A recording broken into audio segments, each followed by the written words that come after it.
Good morning, people! Today is July 2. Ayan. Magkain tayo ng breakfast. Nagluto ako ng pinikpik or yung cassava. Ayan. Or mandioca, kung tawagin nila dito sa Brazil. Malamig ang panahon. Ayan. Magkwentuhan tayo. Maiba naman yung vlog natin. Meron akong ito, Brazilian coffee with milk, of course. Ayan. Naisipan kong mag-vlog kasi may mga nagtatanong sa inyo. And yung iba gusto ko din na i-share sa inyo. Like, for example, ito. Pero, kain muna tayo.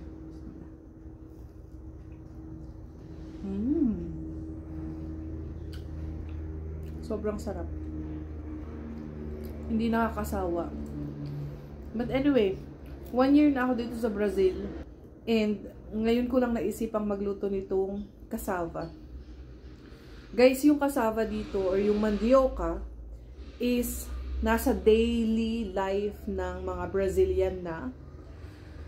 Well, sa atin, no, diba? Kapag palagi kang kumakain ng kamuting kahoy, sasabihin pa ng ibang tao sa'yo na naghihirap ka. Kasi yun ang pinakain mo. Dito guys, hindi. Mayaman ka man, mahirap ka man, nasa daily life na nila yung cassava. I mean, ito, isa na din to sa ano nila, sa dish nila dito, ang cassava, which is tinatawag nila na farofa. Parang twice ko lang natikman yon, pero masarap siya guys. Nilalagyan nila ng meat. Depende sa kanila kung anong gusto nilang ilagay. Tapos yung iba nga, nilalagyan lang nila ng egg. Eh tayo, dahil Pilipino, mga ganitong luto, di ba? Pinikpik, or yung iboboil lang siya, coffee. Meron nga ako ditong farinha de mandioca. Itong asawa ko ang bumili nito. Ganito yung itsura niya.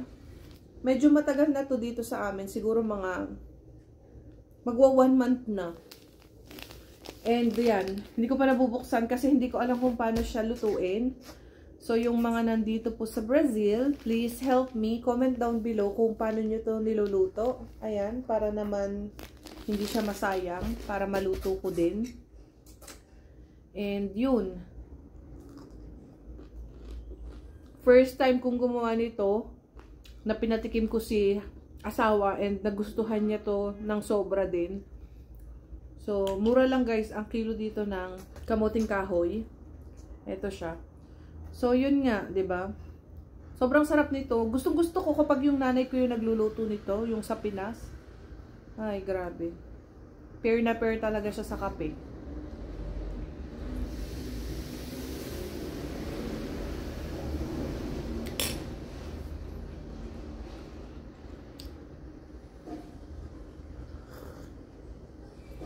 By the way, dito guys sa sa Brazil din, para lang meron kayong idea, no?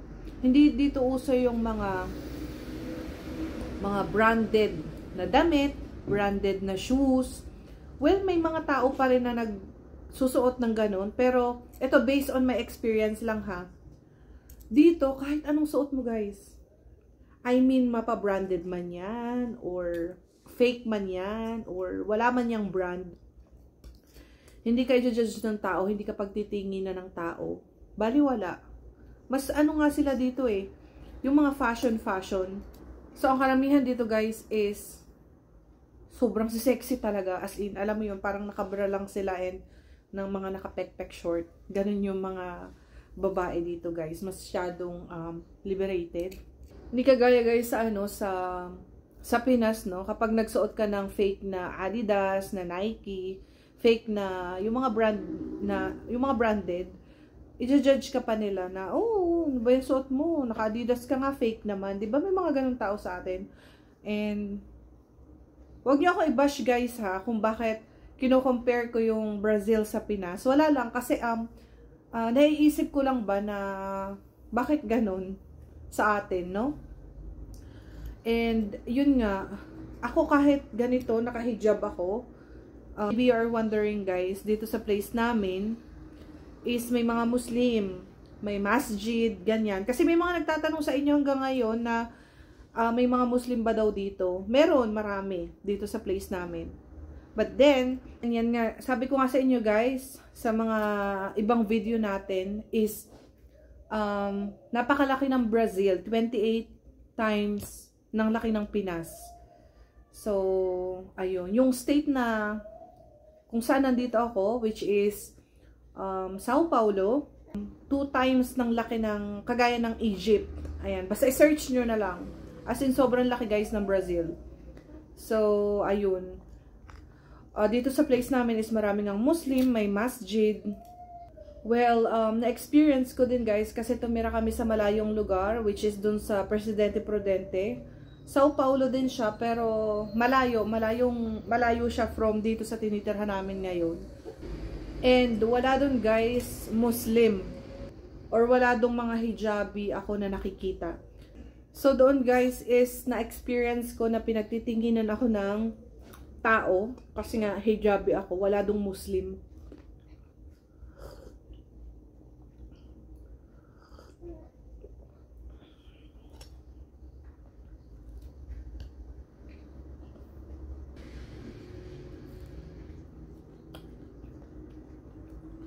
Ewan ko ba, pero hindi talaga ako ma-explore sa mga pagkain. Mga Filipino food talaga yung hilig kong kainin. Kahit dati pa. I mean, hindi ako yung pag nakakita ako ng kakaibang pagkain is gusto kong tikman. Kahit dati pa, hindi ako ganun. So, well, yung iba, oo, tinitikman ko. Pero hindi naman lahat-lahat ng bago kong makita na food is gusto ko siyang matikman. May mga tao kasi na ganun, 'di ba, na pag may nakita silang kakaiba or bago sa paningin nila is gusto nilang ma-experience o matikman. Ako hindi. Ewan ko bakit ganun ako. So, ayun. Dito guys, number 1 din ang coffee sa Brazil. Actually, yung karamihan dito is black coffee talaga. So, konting-konti lang yung nagko-coffee dito na naglalagay ng milk. Marami nagbebenta sa street ng coffee. Black coffee talaga siya. May nag-a-ask din pala sa inyo guys about sa work dito sa Brazil. Kasi ako guys, 1 month lang ako halos nag-work and then bahay na talaga. Yung asawa ko until now nag-work siya kasi syempre kailangan naming mabuhay, no? So, sa restaurant siya nag-work and okay naman yung sinusweldo niya. I mean, okay naman para sa everyday living namin dito sa Brazil. Pero guys, dito kasi, ito based on my experience and my husband din, dito is mahirap maghanap ng work, especially hindi ka marunong magsalita ng language nila dito or yung Portuguese. Ewan ko, pero hindi uso dito guys yung English. May mga nagsasalita pa rin ng English pero madalang na madalang. I mean, hindi practice dito yung English guys. Kailangan talaga matuto kang mag-Portuguese. So, ayun. Mahirap makahanap ng work, especially hindi ka marunong mag-Portuguese dito sa Brazil. Ewan ko sa ibang lugar ha. Pero yun yung nakikita namin and na-experience namin. And based na din sa mga napapagtanungan namin, nakakausap namin ng mga friend or mga Pinay dito sa Brazil. So, ayun, ang minimum wage dito sa Brazil as of January 2024, guys, based on my research, is nagre-range siya ng 1,300 plus to 1,400 plus Brazilian reais. So, yun yung minimum wage dito sa Brazil. And yun, kung nagpa-plan kayo na pumunta dito para sa work, hindi ganong kalakihan yung ino-offer nila dito.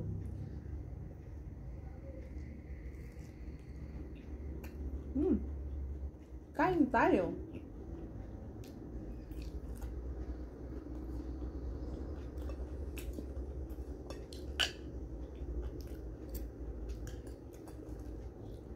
yung asawa ko, kahit ako naman, hindi kami masyadong marunong pang mag-Portuguese. So, dahil maraming Arab people dito sa place namin, may mga Arabic restaurant, doon siya nag-apply. And, alhamdulillah, 1 year na siya mahigit doon. And okay naman. Yun nga lang guys, doon sa pinagtatrabaho ng asawa ko is pagod siya. There is someone always commenting on my YouTube channel. I think he's an Egyptian also. And he's always asking, where is my husband? Why he didn't see my husband in the video. So guys, he's a camera shy. He's not used to be in the camera. So I don't know, maybe in the future, but I'm not sure. So that's why you didn't see my husband in the video.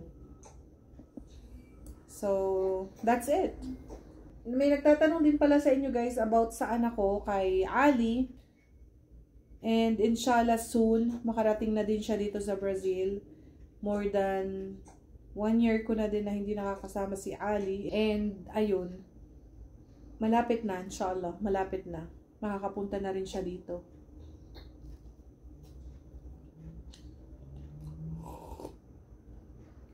May mga nag-a-ask din sa inyo guys about sa cost of living dito sa Brazil.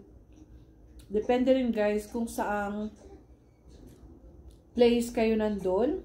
Kasi for example, dito sa place namin is sobrang mahal na mga rent ng bahay. Like itong nirerentahan namin is isang maliit na room lang siya. Merong maliit na kitchen and toilet. Sa loob ng room is 1,000 Brazilian reais na. Pero sa ibang place naman na medyo malalayo,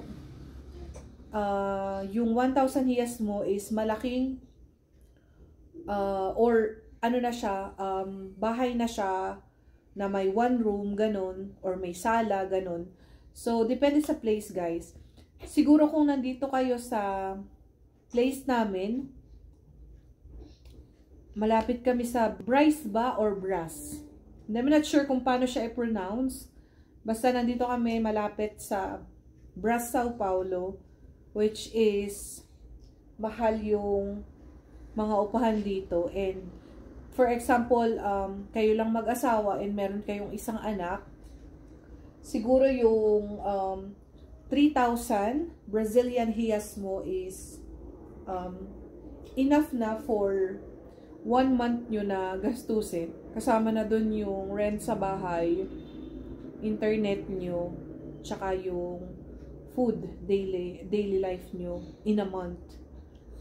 Parang Pinas, no? Yun nga lang, mahal lang talaga yung upahan dito sa place namin.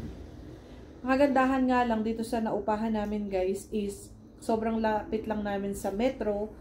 3 minutes walking lang. And malapit kami sa shopping mall. Malapit kami sa pamalengkehan. Pag namamalengke kami or do sa Fera. Malapit siya sa work ng asawa ko. Malapit din kami sa posto or yung hospital na pinagpapa-check upan namin. So, kaya medyo nakakatipid-tipid kami. Walking lang.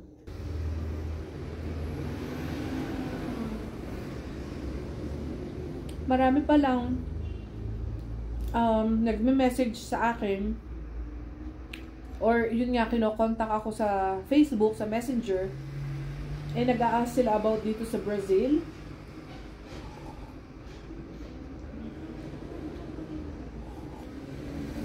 Pasensya na po sa mga hindi ko nare-replyan kasi medyo marami-rami din kayo, guys. And ayun,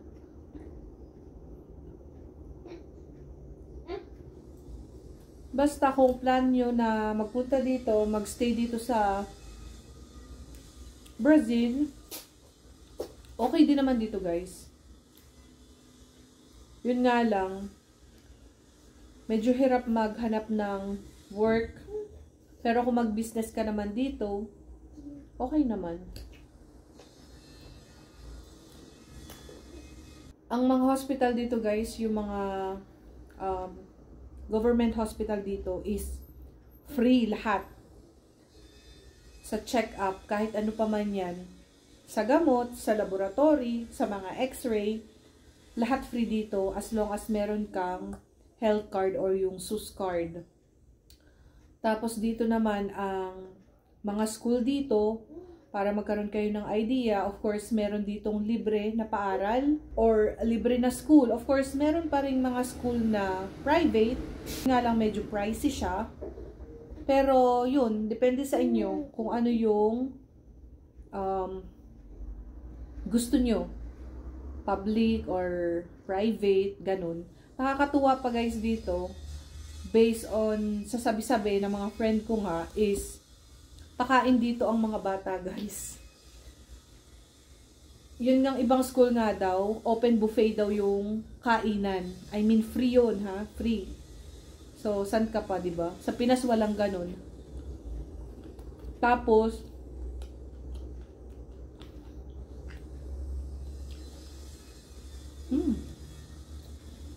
ano ba bang ikukwento ko? Yun lang. So, bus na yung kape ko. Yun lang naman yung kwento. Guys, kung meron kayong ibang question, please feel free sa comment section. Ask lang kayo doon and maybe gawa natin ng another kwentuhan video ulit. Doon ko sasagutin. And ikakat na natin yung video natin today. Itong video natin. Malamig na yung aking pinikpik. Ayan. Yeah, that's it for today video, guys. I hope kahit pa paano is nagkaroon kayo ng idea about dito sa Brazil. And yeah, I'll see you on my next one. Bye!